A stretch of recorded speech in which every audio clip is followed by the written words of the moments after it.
Hello, honors, and welcome to your R8 notes. So I'm just gonna adjust it because I'm sitting at a desk today. I felt like sitting at a desk was gonna, I don't know, a change of scenery. So we are doing R8, which is nth roots, which square roots, cube roots, fourth roots, basically just any type of root, and then rational exponents.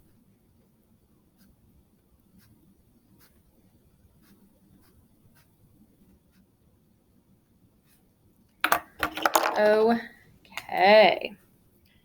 And this is going in my spiral, keeping it nice and organized. Okay, so first thing, hopefully a lot of this is review from geometry and possibly Algebra 1, but we'll kind of go through it again. So first thing we're going to talk about is just simplifying radicals.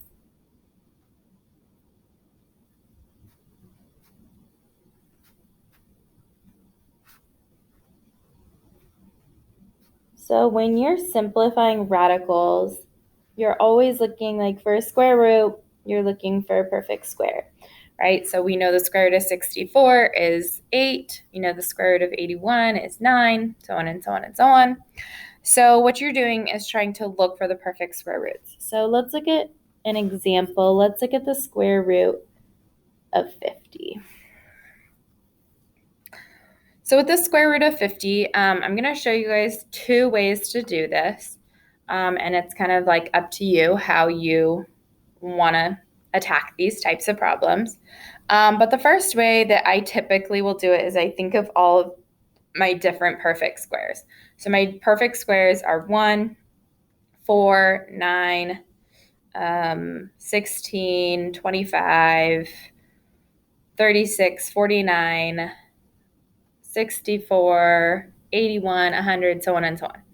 So when I think about 50, I think what perfect square root goes evenly into 50? And I always try and think of the biggest. So I'm thinking, okay, 49, no. 36, no. 25, yes. So I break it up using our perfect square roots. So I think, okay, we know that 50 is 25 times 2. And so with this, we know that the square root of 25, we can take that out. We know the square root of 25 is 5.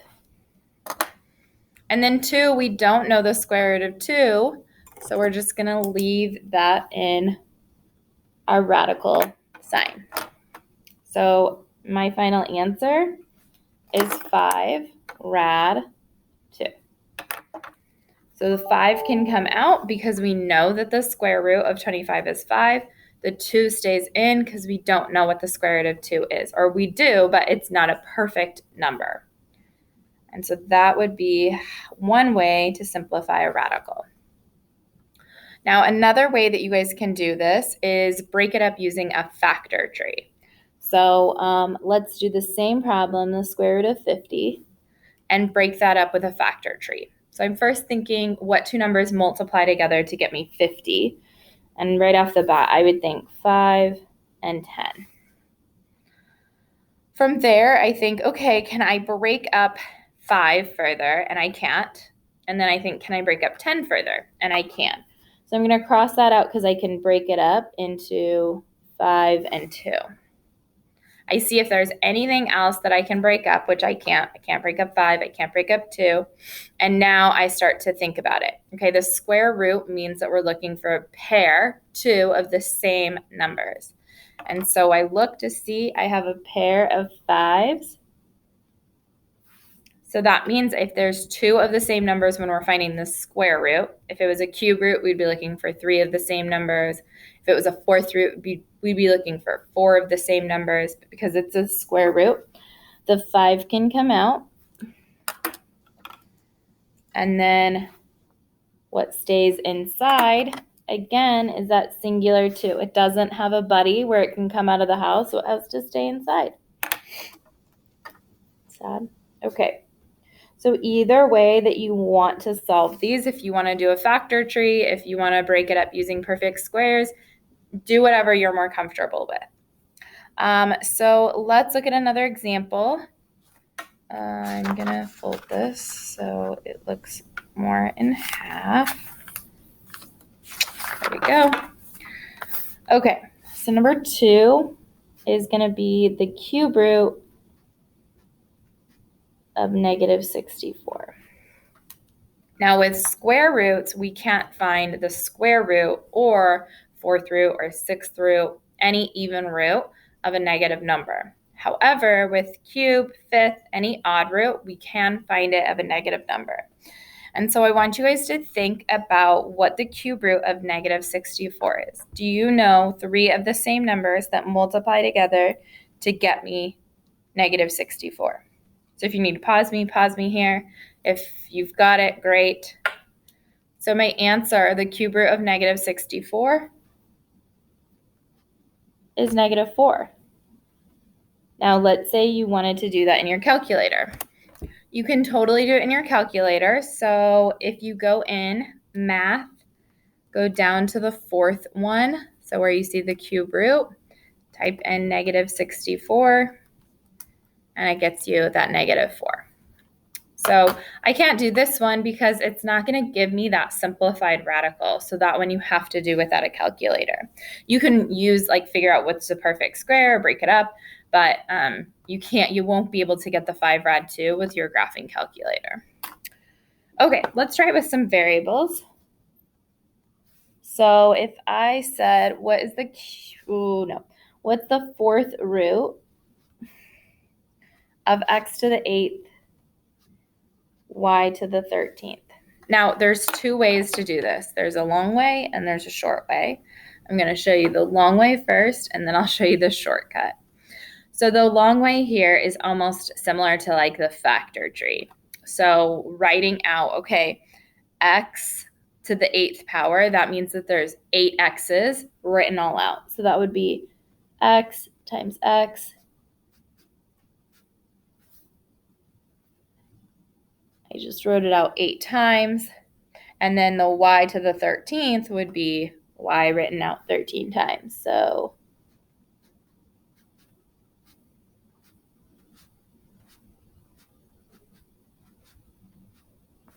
I think that's 13. So when it's asking you to find the 4th root of something, just like up here with the square root, is asking us to find a pair of the same numbers. Well, 4th root is asking us to find a group of 4 of the same numbers or variables. And so that's what we're going to do. So I look and I see I have 1, 2, 3, 4 x's here. And I have another 1, 2, 3, 4 x's there. So I have 2 groups of 4 x's, which means the x to the 2nd power can come out because I have 2 groups, so that's where the x2 comes from. Now let's do that with the y's. So I have 1, 2, 3, 4. I have 1 group of 4. I have 2 groups of 4. I have 3 groups of 4. So with that, what's going to come out is I have y to the 3rd comes out because there's 1, 2, 3 groups. And then we have 1 singular y left over. So it's going to be the 4th root. You have to be careful and make sure you write that 4th root, because if you don't, you're saying it's a square root, which it's not. That's not what we're doing here. And then we have that singular y left over. And that would be my final answer for this problem. X squared, y cubed, 4th root y. Now, the shortcut way of doing this is to look at this. I'm going to rewrite it again. So 4th root of x to the 8th, y to the 13th. So, and we're going to talk about this again, but a root is the same as a fractional exponent. That's something you guys have learned in Algebra 1. So the 4th root is the same as an exponent of 1/4. And so how we can actually solve this and how we can simplify this is by taking whatever that root is. So in this problem, it's 4. And we can take all of our exponents, and this only works with variables with exponents. And we can take our exponents and divide it by whatever the root is. So 8, we're going to divide it by 4. And then 13, we're going to divide it by 4. And then we're going to see what we get. So 8 divided by 4 gets me 2. So what comes out is that x2, just like it did there. Now 13 divided by 4 is 3 with a remainder of 1, because it goes in evenly 3 times to get 12 with 1 left over. And so what that would be is y to the third comes out, and then what stays inside the fourth root is 1y, whatever the remainder is. So that's the shortcut way of doing it. That's how I usually do it when I'm doing it like on my own. I just do it in my head. If you need to write it all out, write it all out. But either way, you get to the same answer. Okay, so what I want to do, I want you guys to try this one on your own. So this is going to be the 5th root of x to the 10th, y to the 9th, and z to the 15th. So that's x to the 10th, y to the 9th, that looks like a 7, it's a 9, z to the 15th. So if you want to pause me here, try this one on your own, do that now, and then come back and check your work. Okay, hopefully you're coming back to check your work. I am going to use the shortcut again. So we're taking that 5, whatever the root is, and we're dividing our exponents by that root. So 10 divided by 5, 9 divided by 5, and 15 divided by 5. Well, 10 divided by 5 is 2, so x2 can come out. 9 divided by 5 is 1 with a remainder of 4. So if we need to write that up here, that gets me 2. That gets me 1 with a remainder of 4. And then 15 divided by 5 is 3. So the y1 can come out, the z3 can come out, and then what's left inside is y to the 4th power. You can always double check, does 5 go evenly into 4? And it doesn't, so it's as simplified as possible. And that would be your final answer. Okay, so that's going to do it for simplifying radicals. Let's move on to combining like radicals.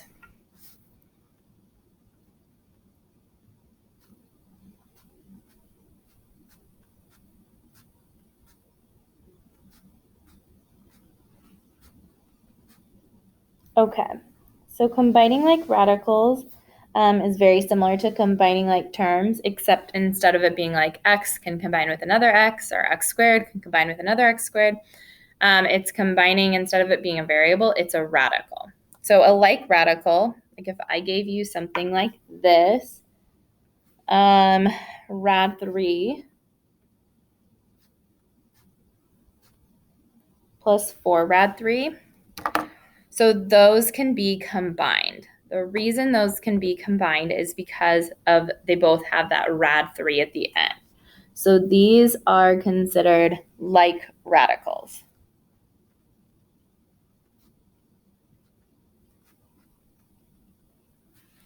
And so with those like radicals, it's just like adding like terms. You add the coefficients and leave the radicals the same.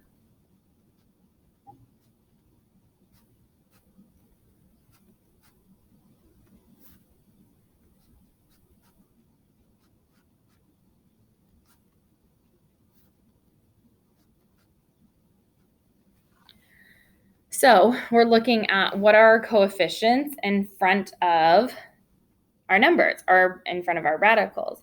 And there is no number in front. So what number can we always assume is still there even if it's not? And that's 1. And so what we're going to do is we're going to add the 1 with the 4 to get 5. And then the rad 3 is just going to stay the same. So my answer is 5 rad 3. And that's it. So let's look at another one. So 6, if I said, what's rad 5 plus rad 2? Now, are those the same numbers inside the radical? No. So those are not like radicals, and those cannot be combined.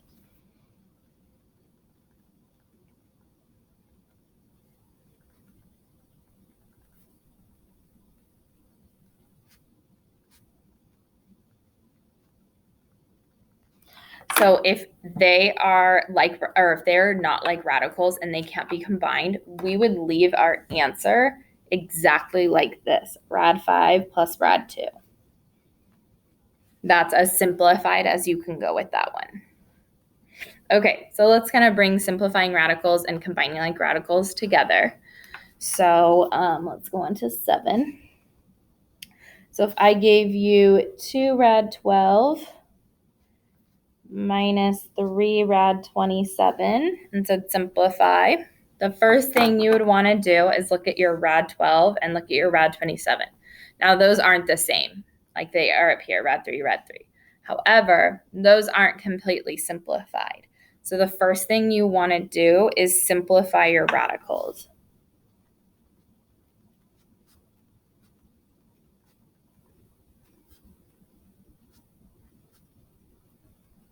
So I want you guys to, on your own, I want you guys to simplify rad 12. What's rad 12 going to simplify to be? And then what's rad 27 going to simplify to be? So pause me here. Try simplifying rad 12 and rad 27, just like we did on 1 and 2, primarily 1. And then come back and see if you guys did it correctly. Okay, so hopefully you've tried it and you've simplified it. 12, I'm always thinking, what's my perfect square that goes evenly into 12? And that perfect square is 4. So we know the square root of 4 is 2. So the 2 can come out, and 4 times 3 is 12. So it's 2 rad 3. 27, same thing. I'm thinking, what's the perfect square that goes evenly into 27? And that's 9. 9 times 3. And so the square root of 9 is 3. And then it's left with a singular 3 in there. So once I've simplified the radicals, what I do is I do 2, and instead of rad 12, I'm going to write 2 rad 3.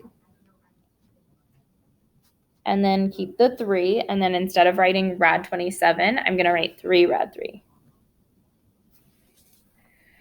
So once you've simplified the radicals, now we can actually multiply. What multiplies together, the outside and the outside can multiply together. The outside can't multiply with an inside. So 2 times 2 is going to get me 4 rad 3. And 3 times 3 is going to get me 9 rad 3. So 4 minus 9 is what we're going to simplify, because it's combining like radicals now. We're basically just like adding or subtracting the coefficients. So 4 minus 9 is -5, and then the rad 3 stays the same. And that is my simplified answer. So always first simplify the radicals, combine, and then add or subtract. Okay, let's look at the next problem. So if I gave you the cube root of 16x to the 4th minus the cube root of 2x. So first thing, just like I did over here, I would want to simplify the radicals. So I'd want to just look first at the cube root of 16x to the 4th, because really, the cube root of 2x, there's no like cube of 2, there's no cube of x. I can't do anything. So I'm going to just focus on the cube root of 16x to the 4th. So the cube root of 16, I'm thinking, what's a perfect cube that goes into 16? So my perfect cubes, remember, are 1, 8, 27, 4 is 64, 5 is 125. That's really all I know off the top of my head. But that helped us, right? Because we know 16 is 8 times 2. And we know the cube root of 8 is 2. And so that means then the 2 is going to stay inside the cube root. Now, x to the 4th, well, 4 divided by 3 is 1. So an x can come out with 1 left over. So then cube root of 2x. So we're going to apply this simplification over here.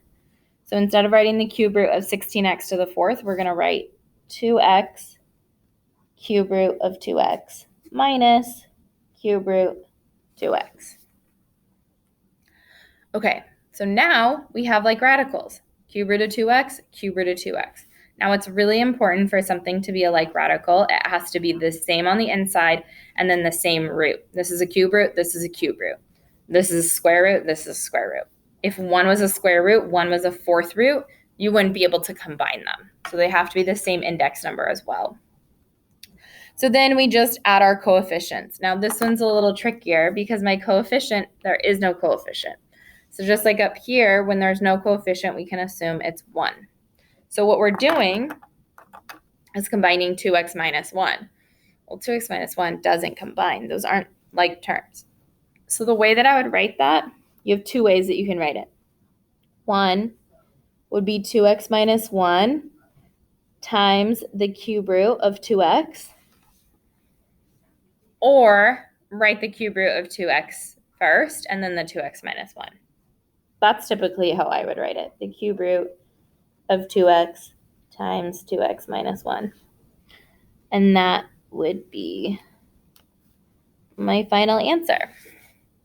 So I know that one's still not like that simpler, but that would be your simplified answer. So, okay, let's do one more combining like radicals. Let's do some multiplying. Okay, so we have rad 5 plus 3 times 2 rad 5 minus 2. Okay, so this is going to be just like you would if you were multiplying, like foiling, distributing, if you're multiplying 2 binomials together. So first thing, we're just going to multiply rad 5 times 2 rad 5. Now, like I was saying over here, outsides can multiply together, insides can multiply together. So rad 5 times 2 rad 5, we're multiplying the 1 times the 2. The 1 times the 2 gets me 2. And then rad 5 times rad 5 gets me rad 25, which I know we can simplify that, and we're going to deal with that in a second. And then we multiply rad 5 times negative 2. Those can't really combine, so it's just negative 2 rad 5. And then I move on. 3 times 2 rad 5, so the 3 and the 2 can multiply together to get 6 rad 5. And then the 3 and the negative 2 multiply together to get me negative 6. Okay, so let's deal with that 2 rad 25. So that 2 rad 25, we know the square root of 25. The square root of 25 is 5. So what happens is this becomes 2 times 5. And then everything else stays the same. There's nothing more I can simplify there yet. I mean, I'm going to, but. And then 2 times 5, well, we know 2 times 5. 2 times 5 is just 10. And then I just combine like terms.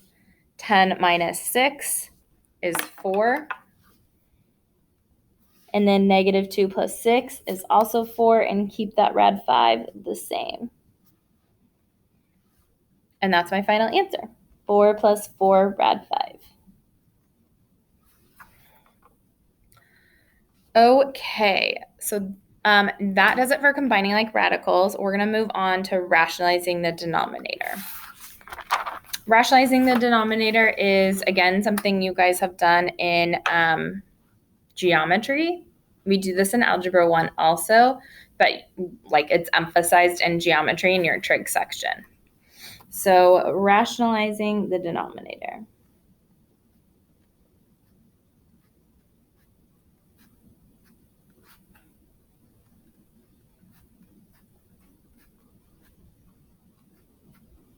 So what does that even mean? And often you'll see me just say simplify, not always rationalize the denominator.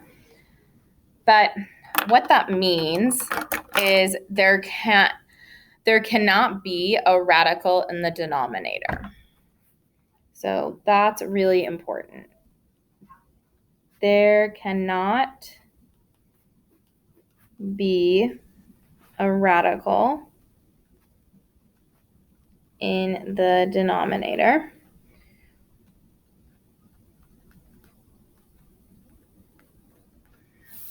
And so what we do is we multiply the top and bottom by the conjugate to get rid of the radical in the denominator. So you will need to multiply, and we'll talk about what the conjugate means. So multiply the top and bottom by the conjugate. Okay, so let's look at kind of something that hopefully you remember from geometry. So if I had something, and I think I'm on 10, let's double check. Yeah. Wait. I am. Okay, 10. So if I have 5 all over rad 3. So it has a radical in the denominator, which we don't want. So the conjugate in this one is really basic. The conjugate of rad 3 is rad 3. So we would just multiply the top and bottom by rad 3, and I'll show you why that works.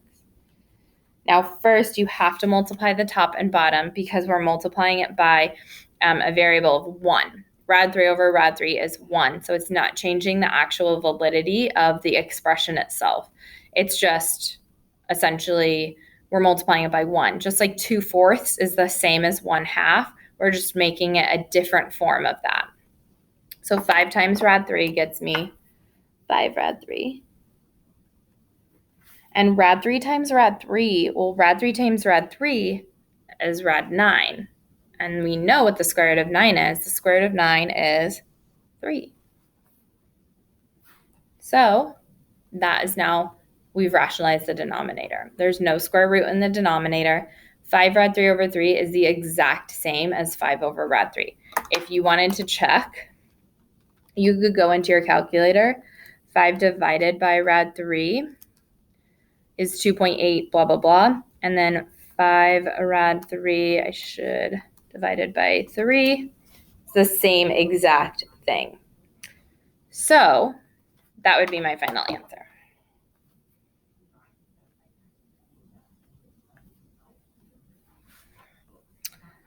Okay, so let's look at another example. Let's look at this one.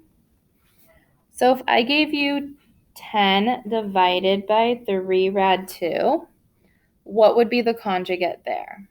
Now the conjugate is just dealing with the square root. So the square root here was rad 3. The square root here is rad 2. So what we're going to do is multiply top and bottom by rad 2. If you multiplied it by 3 rad 2, you wouldn't be wrong. You just would have more simplifying to do. So you'd get to like an answer, and then you'd have to simplify it again. So 10 times rad 2 is just 10 rad 2. And then 3 rad 2 times rad 2. Well, let's ignore the 3 for right now. Rad 2 times rad 2 is rad 4. Well, we know the square root of 4 is 2. So it becomes 3 times 2, which we know 3 times 2 is 6. Now, let's look at those two outside numbers, 10 and 6. 10 and 6, because those are both on the outside and they're both divisible by the same number, I can simplify that further. Those are both divisible by 2. So 10 divided by 2 is 5. The rad stays the same. And 6 divided by 2 is 3. So that is my final answer. Now let's talk about why the inside doesn't change. Just like over here, rad 3 and 3, those can't be simplified because rad 3 is not the same as 3. Rad 3 is 1.73, blah, blah, blah, blah, blah. It's a different number. You can't simplify the numbers if one is on the inside of the root and one is on the outside. So we could simplify these because 10 is on the outside and 6 is on the outside, but we can't simplify 6 and 2 because 2 is on the inside of the square root and 6 is on the outside. So it has to be like inside and inside or outside and outside. Okay, let's try a little bit more complicated of one. So this is going to be number 12.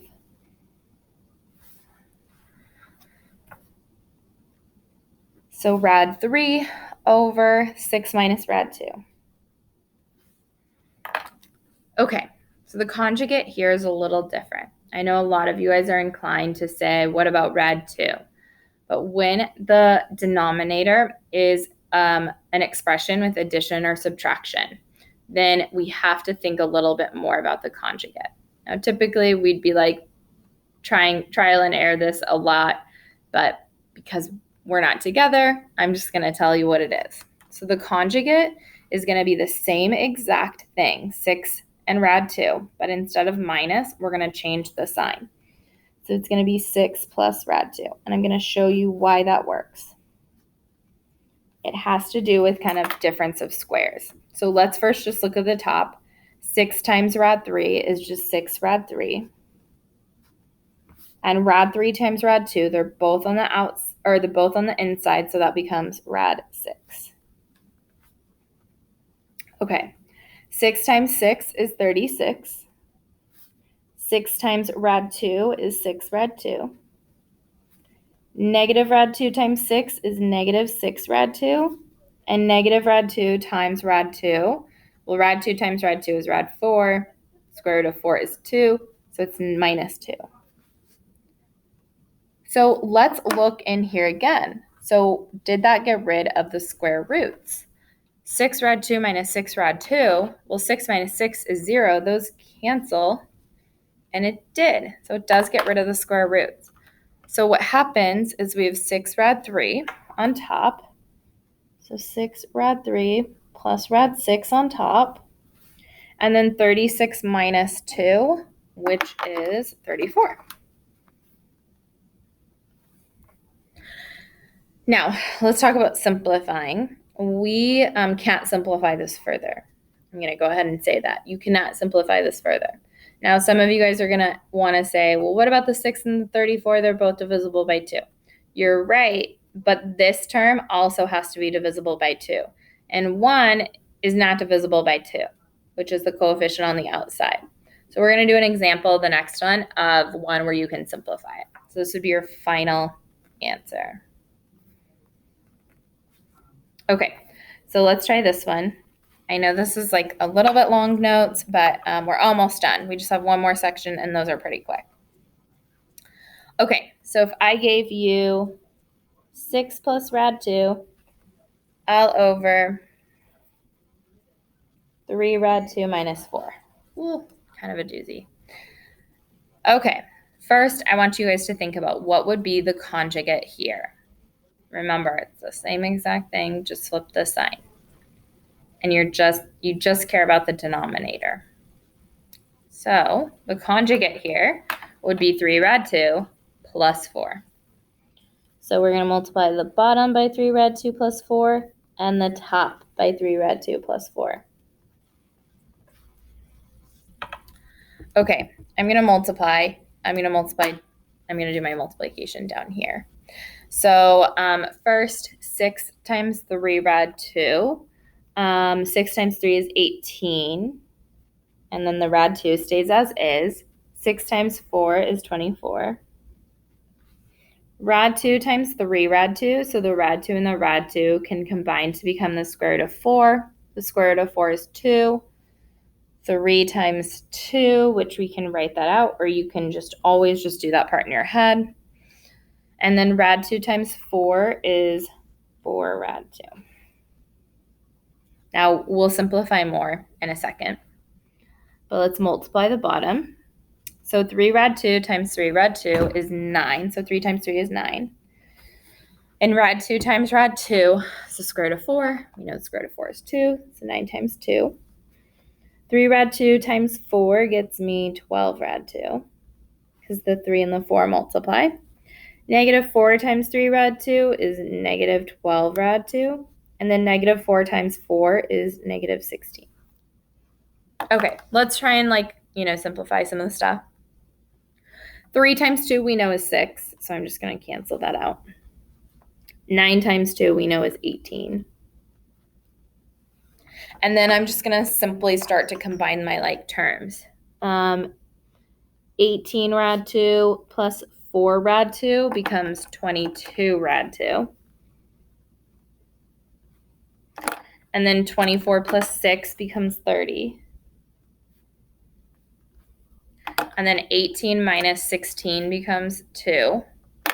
And then 12 rad 2 minus 12 rad 2, well, those cancel, which is what we wanted. I double check, is there a square root in the denominator? There isn't, so we're good. Okay, now like I said, this one is we're gonna be able to simplify this. The reason is we look at our coefficients, 22, 30, and 2. Well, those are all divisible by 2. 22 divided by 2 gets me something, 30 divided by 2, 2 divided by 2, those all go in evenly. So that's what we're gonna do. 22 divided by 2 is 11. 30 divided by 2 is 15, and 2 divided by 2 is 1. So my final answer here is 11 rad 2 plus 15. I don't need the 1 in the denominator anymore.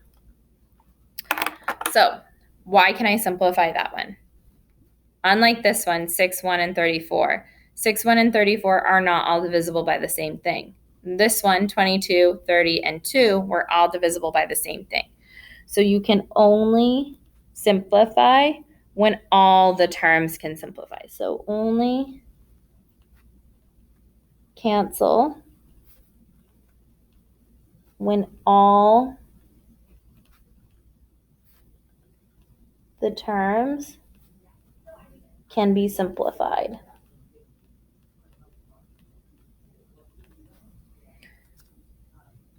So if this was 22, 15, and 2, then we wouldn't be able to simplify it because they aren't all divisible by the same thing. Okay, last section, and then we're done. Okay, fractional exponents. Oops, wait, fractional. That's a hard word to spell.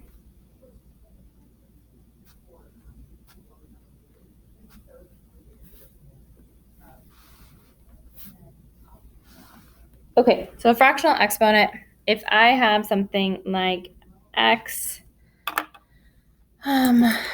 raised to the m divided by n. Now, that exponent is a fraction. So the exponent is m over n. We can rewrite that and use that to simplify as the n is always the root. So that would be the nth root of x. And then the top, or the numerator, is always the exponent raised to the m power. So if you have a fractional exponent, then you can always split it up into be the denominator is the root, the numerator is the exponent. Now, what I was saying with the, like here, the fourth root is the same as 1 to the, like, this is basically the same as me saying x to the 8th, y to the 13th, all raised to the 1/4 power, because a root and a fractional exponent are the same exact thing, which is why I can divide by the root. Okay, so let's go back here. Let's do an example. I'm on 14. So if I said, what is 64 to the 2/3 power? So 64 to the 2/3 power. So first thing, I'm going to split it up. I'm going to rewrite it like this. So that would be, what's the denominator? So the denominator is 3. So it would be the cube root of 64, which we know how to do, or raised to the second power. Well, the cube root of 64, like I said, we know how to do that. We know what the cube root of 64 is. The cube root of 64, what times itself 3 times gets me 64 is 4. And then you're just going to square it. 4 squared is 16. And that's your answer. That's fractional exponents. Try this one on your own, and this will be our last one. So 32 raised to the 4/5. So try that one on your own, see what answer you get, and then come back and check your work. Okay, first step, rewrite it. So we look at what's the denominator. The denominator is 5. So it's the 5th root of 32. What times itself 5 times gets me 32. And then raised to the 4th power. Now, if you're like, I don't know what the 5th root of 32 is, you can, again, use your calculator. If you go into math and see how the 5th, like one down, is an x root. So what you would do is do 5, because it's the 5th root, 5, oops, and then go into math. Okay, I'm going to math, go all the way down. And so now it's taking the 5th root of 32 to get me 2. So just a trick on your calculator. And then 2 to the 4th, 2 times 2 times 2 times 2 is 16. And that is fractional exponents. And that is it. We are done with the notes. And that is our 8. So we'll do some more practice in class. But that is it for now. Have a great day, guys.